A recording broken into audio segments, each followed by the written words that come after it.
भागे अखेरची मंगलाष्टका झाली. तसं सर्वांनी अक्षता टाकल्यानंतर अनघा आणि अनयने एकमेकांना वरमाला घातली आणि टाळ्यांच्या गजराने मांडव गजबजला. त्यानंतर गुरुजींनी पुढचे विधी उरकले. 1 तासानंतर सर्व विधी आटोपले आणि लग्नकार्य समाप्त झाल्याचे गुरुजींनी सांगितले. लग्नकार्य आटोपताच आलेल्या सर्व पाहुण्यांनी नवरा नवरीला आणलेले आहेर वगैरे दिले. नंतर नवरा नवरीसोबत बाकी नातेवाईक जेवले. मग पाठवणीची वेळ आली. अंतराला थोडी भीती तर होतीच, शिवाय लग्नाचं ती काका काकूंच्या जबरदस्तीने तयार झालेली. तिला लवकर लग्न नव्हतं करायचं. तास तर पण लहानपणापासूनच आई गेल्यानंतर एक पण गोष्ट कधीच तिच्या मनासारखी झाली नव्हती. ती फकट काकू सांगेल तासच करायला लागायचं. कारण आई गेल्यानंतर बाबांनी तिची सर्व जबाबदारी काका काकूवर सोडून दिलेली. फक्त महिन्याला तिचा वाटणीचा पैसे पाठवायचे. बाकी ती खुश आहे का, तिला काही त्रास वगैरे नाही ना, हे सर्व बघायला त्यांच्याकडे कधीच वेळ नव्हता किंवा त्यांना काहीही देणं घेणं नव्हतं. म्हणून ते कधीच तिला भेटायलाही येत नसत. काकू तर अनघाला समजायला लागली तास नोकरासारखं राबवून घ्यायची. वरून तिच्यासाठी पाठवलेल्या पैशातून स्वतःच्या मुलीचे शौक पुरवायची. मग उरलेले सुरलेले असेल ते तिला घ्यायची. अनघाला कधी कधी कशाला रोजच आईची आठवण यायची. रात्री रोज रडत रडत झोपायला जायची ती. आजूबाजूला असं कोणीही नव्हतं जे तिला प्रेम करेल. सर्व फक्त फायद्यासाठी वापर करायचे. काका कधी कधी साईड घ्यायचे, पण घर काकूचं म्हणून त्यांना जास्त काही बोलता येत नसे. काकू तिला शिक्षणासाठी ही मनाई केलेली. पण जेव्हा काकांना समजलं तेव्हा त्यांनी काकूला सांगितलं, जर अनघा शिकणार नसेल तर मी तिला नेऊन अनाथ आश्रमात टाकीन. काकूला तिच्यासाठी येणारा पैसा भेटणार नाही म्हणून नाईलाजाने काकू तयार झाली. अशा प्रकारे अनघाने शिक्षण पूर्ण केले. ग्रॅज्युएशन कंप्लीट झाले. तसं जॉब लागलेली, पण ते पैसेही काकू घ्यायची. मग काकांनी तिला सांगितलं, तुझा पगार येतो की काकीला देऊ नको, तुला ठेवत जा, थोडे कधीतरी कामाला येईल. मग काकू नकळत तिने थोडे थोडे करत स्वतःसाठी पैसे बँकेत ठेवले. पण 6 महिने झालेले लागून आणि मध्येच लग्नासाठी मुलगा बघायला घेतलेला, म्हणून सेव्हिंग काही जास्त करता आली नाही. लग्नाला उभं राहायला लागलं. अनघाच्या मनात खूप प्रश्न होते. ती जाताना डोक्यात विचार करत होती, कसा असेल पुढचा प्रवास, आता तरी मनासारखं जगता येईल का, की तिकडे पण अख्खं आयुष्य असंच काढायला लागेल. खूप प्रश्न आणि भीती घेऊन ती जात होती. अनघा आणि अनयची गाडी एका घराजवळ येऊन थांबली. घर तसं छोटंसं होतं. हॉल आणि किचन लागून होतं आणि एक अजून खोली होती. अनघाने माप ओलांडलं आणि ती आतमध्ये आली. जमलेली सर्व मंडळी ही आपोआप आपल्या घरी गेले. तास तिकडे फक्त अनय, अनघा आणि अनयची आई म्हणजे मनीषाताई होत्या. इतक्यात बाहेरून एक 3 वर्षाची गोड मुलगी बोबडं बाबा बाबा करत आतमध्ये आली. तिच्या बोलण्याने अनघा मात्र गोंधळली. तिने विचारलं, ह्या कोण? तसा अनयही गोंधळला आणि म्हणाला, ही आरवी, माझी मुलगी. अनघाला स्वतःच्या कानावर विश्वासच बसत नव्हता. तिने पुढे काही विचारायच्या आधीच अनय म्हणाला, तुम्ही असं का विचारता? आईने घरी येऊन सर्व गोष्टी सांगितलेल्या. अंतराला अजून एक धक्का बसला. ती सुन्न झाली. धक्क्यानेच खाली बसली आणि म्हणाली, मला नाही सांगितलं असं काही आहे ते. असं बोलल्याबरोबर अनय अजूनच रागाने लाल झाला. बाजूला असलेली खुर्चीला लाथ मारून त्याने आईला विचारलं, हे सगळं काय आहे? असं कसं काय? मनीषाताई घाबरत म्हणाल्या, मी सांगितलेले तिच्या काकूंना. त्या म्हणाल्या, काहीच प्रॉब्लेम नाही. हे ऐकून अनघा अजूनच सुन्न पडली. तिच्या बाबतीत काय चालू आहे हेच तिला समजत नव्हतं. अनय चिडून मनीषाताईंना म्हणाला, तू मला बोलली लग्न कर म्हणून. मी लग्नाला तयार झालेलं. मला कोणाचंही लाईफ बर्बाद नव्हतं करायचं. तू मला सांगितलेले जे सत्य आहे ते मी तिच्या घरच्या बरोबरच मुलीला ही सांगेन. मग तू अनघाला का नाही सांगितलं? त्याने एक हात भिंतीवर आपटत मनीषाताईंना विचारले. तासं मनीषाताई गप्प झाल्या. त्यांच्याकडे काहीच उत्तर नव्हतं. त्या म्हणाल्या, मला नव्हतं माहीत, तुला नाही माहीत आहे ते. मला वाटलं काकूंनी तुला सांगितलं असेल. त्या अनघाजवळ जात बोलल्या. तसं रागाने अनय बाहेर निघून गेला. मनीषाताई एवढं बोलत होत्या तरी अनघा तिच्याच विचारत होती. तिला काय बोलावं तेच समजत नव्हतं. शेवटी मनीषाताई निघून गेल्या. तेव्हा ती डोळे बंद करून पडली. तिला सर्व समजत होतं. काकू लग्नाची घाई कशाला करत होती. ते वरून लग्नात काही द्यायला नको म्हणून असा मुलगा पाहिला, ज्याची स्वतःची काहीतरी कमी असेल. तिला चांगलं समजलेला तिच्यासोबत झालेली फसवणूक, शेवटी ही रात्र ही तिने रडतच काढली. विचारांनी रडता रडता कधी डोळा लागला तिलाच नाही समजलं. सकाळी खिडकीतून आलेली हलकी सूर्यकिरण डोळ्यावर पडली तशी तिला जाग आली. तिने डोळे उघडले आणि जवळच असलेल्या बागेतून कपडे घेतले आणि फ्रेश झाली. बाहेर आली तशी पाहिले की मनीषाताई चहा बनवत होत्या. तिला काय सुचतच नव्हतं. मनीषाताई पण थोड्या नाराज होत्या. त्यांना पण काय बोलावं सुचत नव्हतं. तरी त्यांनी अनघाला चहा विचारला. तिने त्यांच्याजवळ जात, तुम्ही बसा, मी घेते चहा, असं बोलली. मनीषाताईंना थोडं बरं वाटलं, पण त्यांनी तिला चहा उतरून दिला नाही. त्यांनी तिला बसायला सांगितलं आणि स्वतः चहा तिला नेऊन दिला.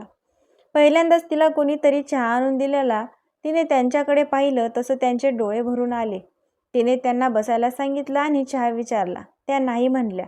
त्यांनी लगेच हात जोडत तिची माफी मागितली. तशी ती पुन्हा गोंधळली. तिला काय बोलावं सुचत नव्हतं. तशी चूक तर तिच्या व तिच्या घरच्यांची होती, पण ती त्यांनाच काही बोलू शकत नव्हती. तर यांना काय बोलणार होती. तिला राग तर आलाच होत नव्हता कोणाचा, पण ती कोणाला माफ पण करू शकत नव्हती. कारण शेवटी फसली तर फक्त तीच गेली होती. तिने कसंबसं मनीषाताईंना शांत केलं. नंतर चहाचा एक एक घोट घेत ती विचार करत होती. इतक्यात आरवी आली. ती सर्व खेळण्याचा पसारा करून एकटीच खेळू लागली. मध्येच ती काही स्वतःशीच बोलत होती. तिच्याकडे पाहताना तिला स्वतःचं बालपण आठवलं.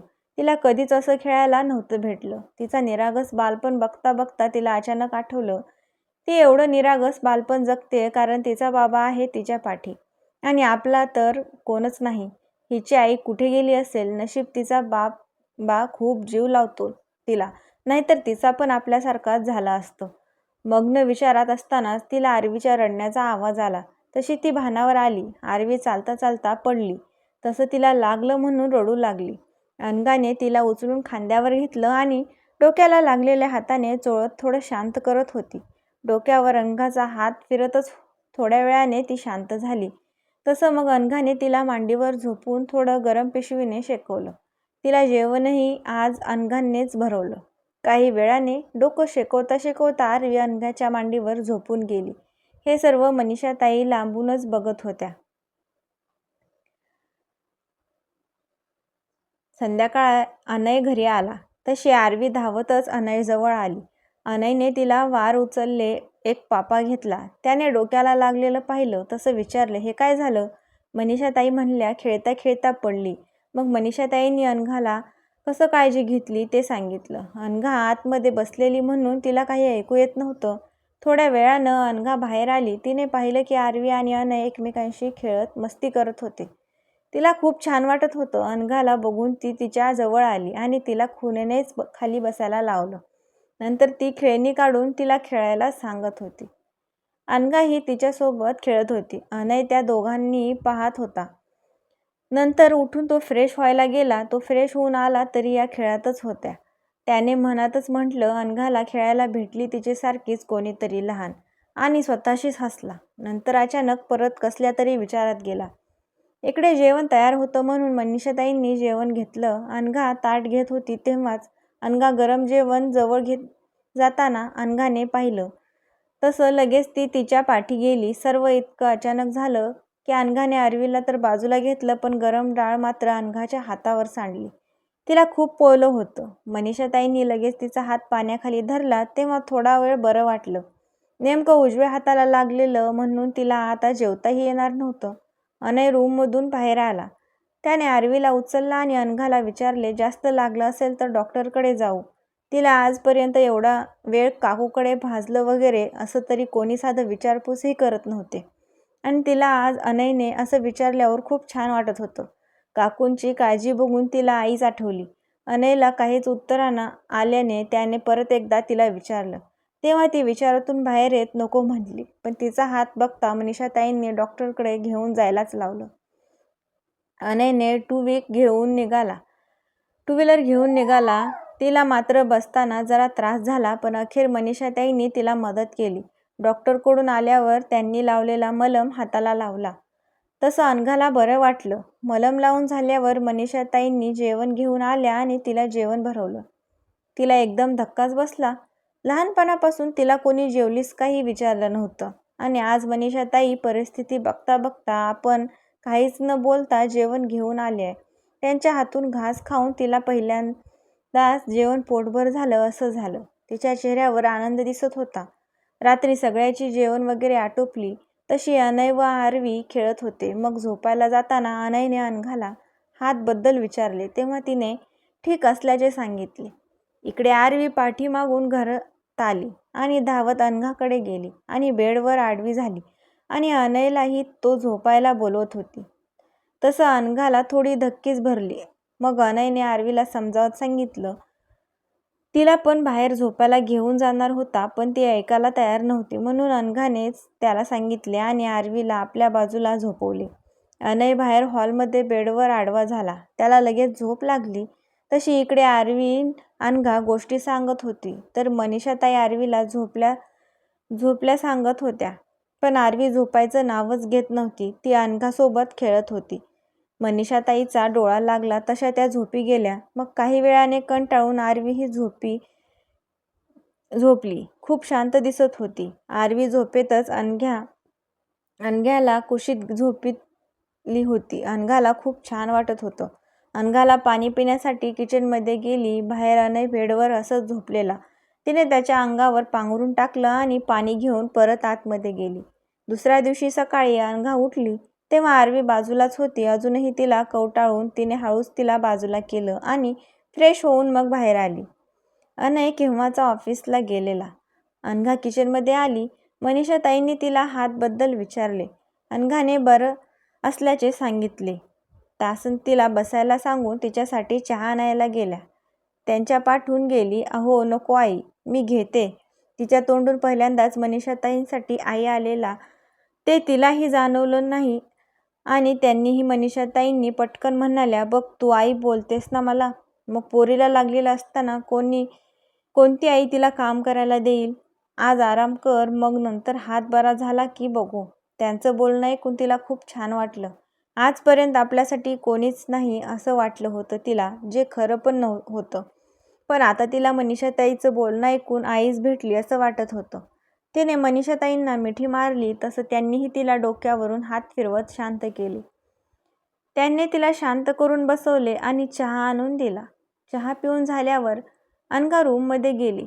रूम आवरली तोपर्यंत आरवी ही उठलेली होती. अनघाने आरवीला कडेवर उचलून घेतले आणि आंघोळीला घेऊन गेली. आंघोळ करून आल्यावर तिला चहा बिस्किट भरवलं. मग थोडा वेळ त्यातच गेला. मग नेहमीची सर्व कामं उरकून अनघा आरवीला घेऊन झोपायला गेली. संध्याकाळी अनय घरी आला तसा नेहमीपेक्षा जास्त थकलेला दिसत होता आणि थोडाफार विचारात होता कसल्या तरी. असं पण आता अनघा आल्यापासून त्याला पैशाचं टेन्शन तर होतंच, कारण खर्च वाढलेल्याशिवाय लग्नातही थोडाफार पैसे खर्च झालेले. तो एकटा कमावणारा होता त्यामुळे बाकी लोकांकडून घेतलेले पैसेही द्यायचे होते. आज खूपच टेन्शनमध्ये दिसत होता तो. मनीषाताईंनी त्याच्या हातात पाण्याचा ग्लास देत त्याला मामाच्या मुलीच्या लग्नासाठी 2 दिवसांनी निघायचं असल्याचे सांगितले.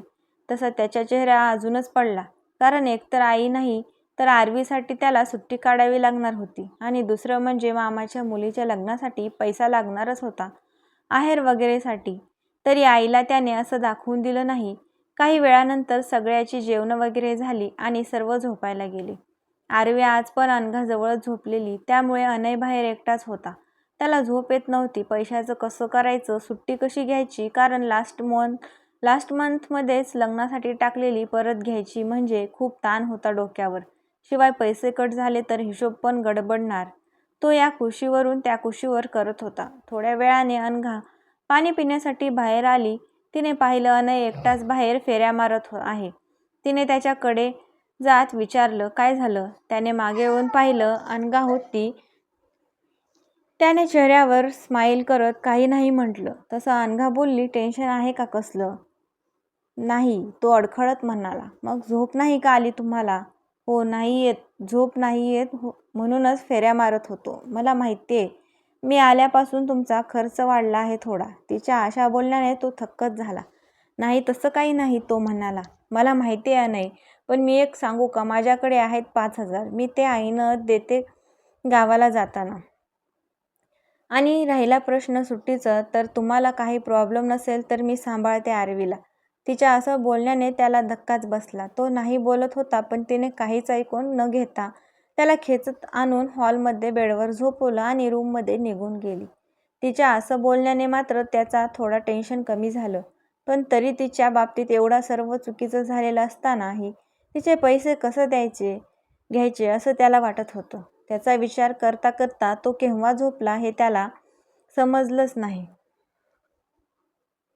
आज अनघाला लवकरच जाग आली. आरवी आणि मनीषाताई अजूनही झोपलेल्या. तिने फ्रेश होऊन सर्व आवरलं आणि बाहेर आली. आता जवळजवळ 1.5 महिना झालेला लग्नाला, तरी काही फारसे जवळ आले नव्हते दोघं. कधीतरी बोलायचे, कधीतरी 7-8 दिवस बोलणंच नसायचं.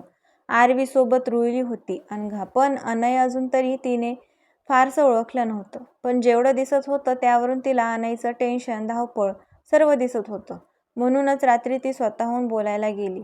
ती रूममधून किचनमध्ये जातच होती तर तिने पाहिलं अनय अजून झोपलेला आहे. म्हणून ती किचनमध्ये गेली आणि त्याच्यासाठी टिफिन तयार केला. काही वेळाने अनय उठला, फ्रेश वगैरे झाला आणि कामाला जायला निघाला. तसा अनघाने त्याला चहा आणून दिला. त्याने चहाचा कप बघताच शॉक झाला, कारण इतक्या दिवसात मनीषाताईंनीच त्याच्या चालू असलेल्या मेडिसिन्समुळे लवकर उठत नसे आणि वयानुसार त्यांना जमत नसे, म्हणून कधी अनयनेही त्यांना फोर्स केला नव्हता. पण आज चक्क अनया चहा घेऊन आली याचा विचार त्याने कधीच केला नव्हता. चहा बघतच त्याने विचारले, आज लवकर कशी काय उठली? तो उगीच तिची मज्जा घेत, सूर्य पश्चिमेला उगवला का वाटतं? नाही, सूर्य उगवलाच नाही आहे अजून, पण ती म्हणाली. तसं तो गप्प झाला. मग कशाला उठली लवकर? त्याने विचारले. ती म्हणाली, तसं तर मला लवकरच उठायची सवय आहे. आज लवकर झाली झोप म्हणून उठली. बरं, मी टिफिन ठेवला आहे रेडी करून, तो पण घेऊन जा. त्याला स्वतःवर विश्वासच बसत नव्हता. काय डब्बा? नको, मी खाईन काहीतरी बाहेरून, तो म्हणाला. अहो, पण मी रेडी केलाय आता, आणि एवढा पण वाईट जेवण नाही बनवत मी, खाण्यासारखं बनवते. तिच्या अशा बोलण्याने तो मात्र फार गोंधळला. पण त्याला खूप छान वाटत होते. ऑफिसमध्ये सर्वजण डब्बे आणतात, फक्त आपणच नाही नेत, पण आज तो डब्बा घेऊन जाणार म्हणून खूप छान वाटत होतं त्याला. तिने टिफिन तो बसला बेडवर तिकडे आणून दिला आणि जायला निघणार तर त्याने हाक मारली. अनघा त्याच्या तोंडातून पहिल्यांदाच तिचं नाव ऐकत होती. तिने मागे येऊन पाहिलं आणि विचारले, काय? थँक्यू. काल रात्रीसाठी मला खरंच खूप टेन्शन आलेलं पैशाचं, पण माझ्याकडे जेव्हा येतील ना पैसे तेव्हा मी तुला थोडे थोडे करून देईल. थँक्यू अजून आरवीची काळजी घेण्यासाठी, माझी मदत करण्यासाठी, आणि सॉरी, जे झालंय ते मी बदलू तर नाही शकत, पण तुला मी कोणतीही गोष्टीमध्ये अडकवणार नाही. मला माहिती आहे तू लग्नाआधी जॉब करत होतीस, पण आता तुला करायचं असेल तर तू करू शकतेस. तुझ्यावर कोणतंही बंधन नाही. ते पैसे तू घरात द्यावे अशीही बंधन नाही. तुला जेव्हा वाटेल तेव्हा तू माझ्याशी बोलू शकतेस. आईशी मी बोलेल पाहिजे तर. त्याचे विचार ऐकून तिला खूप समाधान वाटलं, पण तिला चांगलं माहिती होतं जर तिने जॉब करायचं ठरवलं तर परत अनयची कसरत होणार, म्हणूनच तिला सध्या तरी काम करायचं नव्हतं. किती दिवस त्याच्या मनात होतं तिला हे सांगायचं, म्हणून आज त्याने सांगितले आणि तो कामाला निघून गेला. अनय गेल्यानंतर अनघा कामाला लागली. तोपर्यंत मनीषाताई पण उठलेल्या. त्यांनीही अनघाने चहा दिला आणि आतमध्ये आरवीचं आवरायला गेली. आरवी झोपलेली तोपर्यंत तिने सर्व बिस्तर आवरलं आणि बाकी काम उरकली. नंतर आरवी उठली तसं तिला आंघोळ वगैरे घालून रेडी केलं. घरी जास्त काहीच काम नसायचं, त्यामुळे अनघाचा वेळच जात नसे.